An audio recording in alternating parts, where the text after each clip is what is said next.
Pong.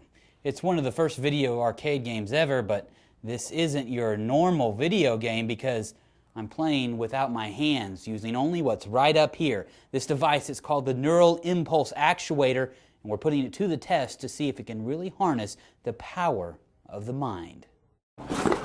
James Wynn is a video game engineer. I guess I should probably read the manual on this thing since it's a weird piece of technology. There's not a lot of gaming technology he hasn't tried. Let's go back to the tutorial maybe. But this is a first.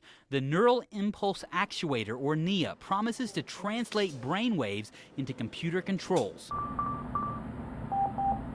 Like Xavier. The headband is something you'd expect to see in a science fiction movie. We're not as alone as you think. And like any new technology, it takes a while to get the hang of it. That is just all over the place again. After installing the software, turning off all our wireless devices, and figuring out a way to counteract electrical interference, James's brainwaves are ready to sync up with the device and play some practice Pong. I could actually tell that it was going where I was trying to get it to go. That was... It's an interesting feeling to control something entirely with your mind or face. But would it work on a more up-to-date video game? James loads up a first-person shooter tournament and is off and running without touching a single key or button. I'm also moving apparently, though I'm not sure how. Gunshots normally triggered by a mouse click, fired with a look.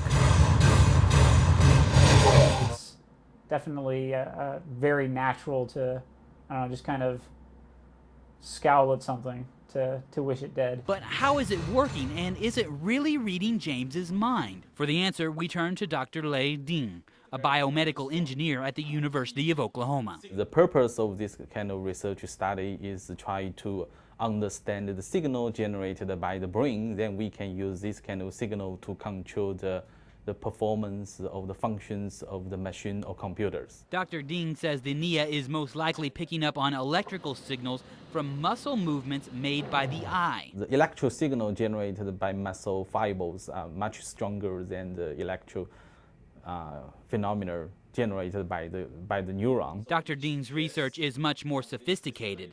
This cap contains 128 electrodes wired through an amplifier. His project hopes to understand brain signals and how they can be used to control computers and machines. The NIA output isn't nearly as complex. It was actually really cool. The readout does allow users to monitor different brain signals. After a few minutes practice, James thinks he can control the beta 3 signal, but he can't describe how he's doing it. Since no one really uses their mind in that way, there's not really terms to describe what it is you're doing. It's like describing color to a blind man. So the NIA performs, but does it pass the serious gamer test? It's a really cool toy, you know, in its current state. But as far as using it to play a game, I think it's still a bit rough.